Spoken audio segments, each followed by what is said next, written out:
Joe Fortenbaugh here for OddsShark. Happy holidays to all who are celebrating, including the following individuals who qualified for this week's Bankroll Busters. We begin with the Jets special teams. Truth be told, this could easily be Zach Wilson, but I feel like he's been dumped on enough this week, so we'll let the others handle that. We will focus on the special teams. Jets catching 3.5 against the Patriots in a game where the score was 3-3 with less than a minute to go.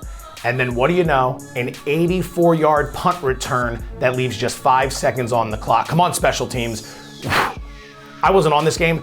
I feel for everybody who had the Jets in that spot. What a horrible way to lose when the defense plays that well. Bankroll Busters number 2.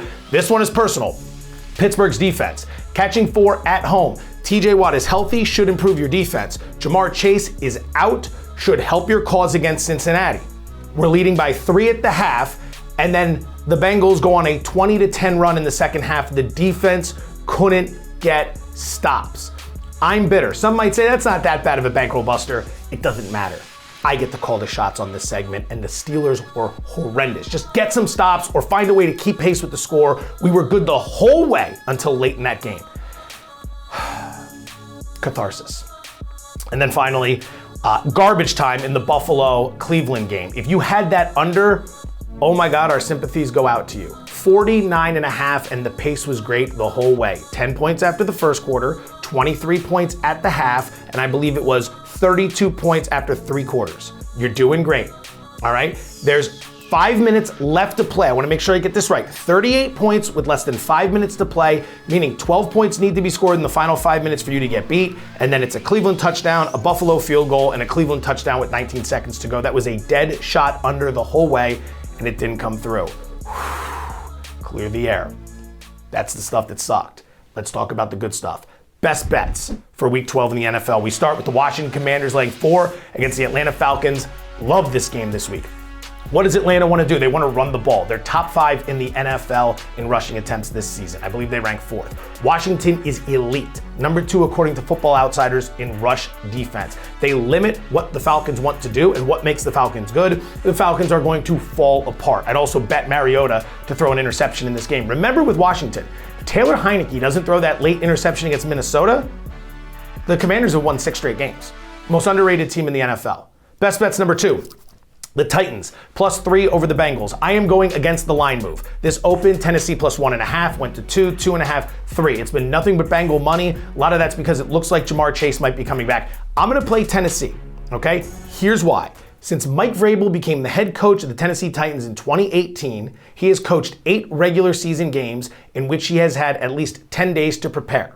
This is a game coming up Thursday night where he will have 10 days to prepare. In those 8 games where he's had 10 or more days to prepare, he is 8-0 straight up, 8-0 against the spread, and he's beating the closing spread by 17.5 points per game. Yes, you heard that right. That is an insane stat. Cincinnati average run defense, Derrick Henry rushing the ball, Tennessee +3 at home. I'll take the Titans. Best bet number 3.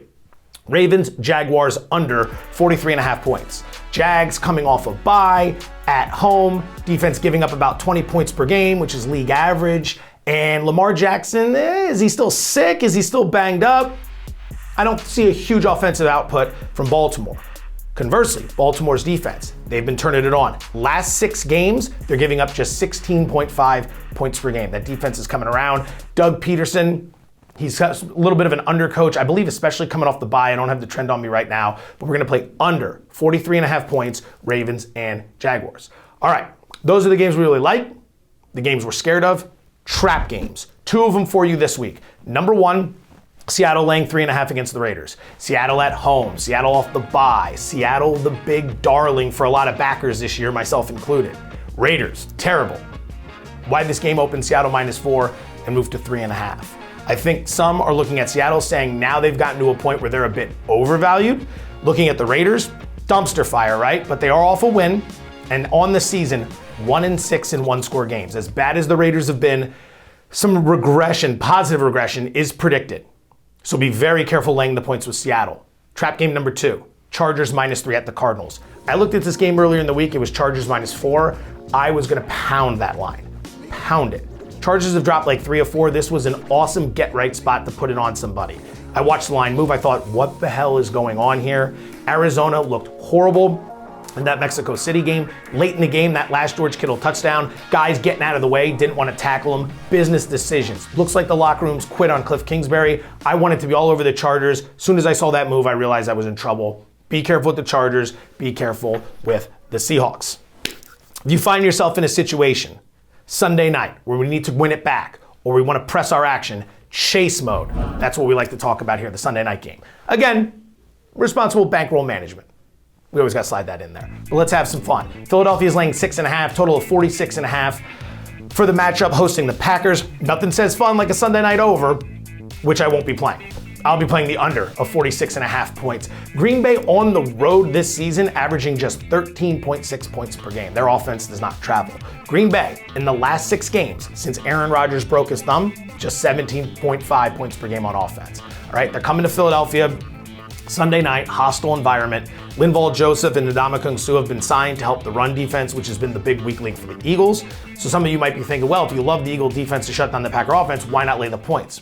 Philly -7, got bet down to 6.5. Philly's offense, 38 total points the last 2 weeks. Lost to the Commanders, very shaky against the Colts. Not there yet. Not there where I'm willing to lay 6.5 in this spot, but I will play under 46.5 points in chase mode. Let's go through some props. Rapid fire props, some of our favorites of the week. Bengal running back Joe Mixon, we're gonna go over his receptions. Dolphins running back Jeff Wilson, we're gonna go over his rushing yards. Chiefs tight end Travis Kelce, under his receiving yards. Let's start with Joe Mixon. Has had at least 3 receptions in all 10 games this year, so he has a very high floor. He's taking on a Tennessee defense that has given up more targets and more receptions to opposing running backs than any team in the league. Great situation for him. Jeff Wilson, running back Dolphins.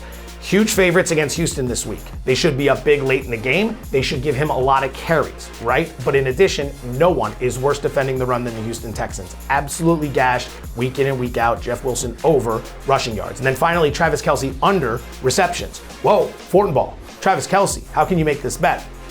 Huge favorites against the Rams. Huge, which means if they're up big late, they're not going to be throwing the ball. He might be out of the game.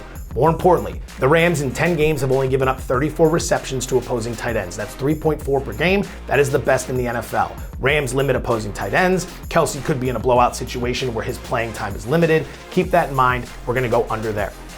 To the 6-point teaser of the week. We've been hot. Last week we went with Philadelphia and the Niners. Niners not a problem. Philly, if you had 6.5 and teased down to a half, you won. If you had 7 and teased down to 1, hopefully you played a 6-point teaser where ties win. That's what I did. So all those scenarios were winners. If the tie cost you, we chalked that up as a loser. We're doing the exact same thing this week. Philadelphia, San Francisco. Take the Eagles from 6.5 down to a half against the Green Bay Packers. We gave you the reasons earlier. I think the defense steps up in this one. I don't want to lay 6.5, but I will bet the Eagles to just win the game. We'll tease it with the Niners. They're 9-point favorites against the Saints. We're going to tease that down to 3. Now, the analytics guys will tell you that's a terrible teaser. You're landing on the key number of 3. Yeah, doesn't mean it's going to lose, though. Niners have been fantastic as of late. Just like last year, they're peaking in the second half of the season.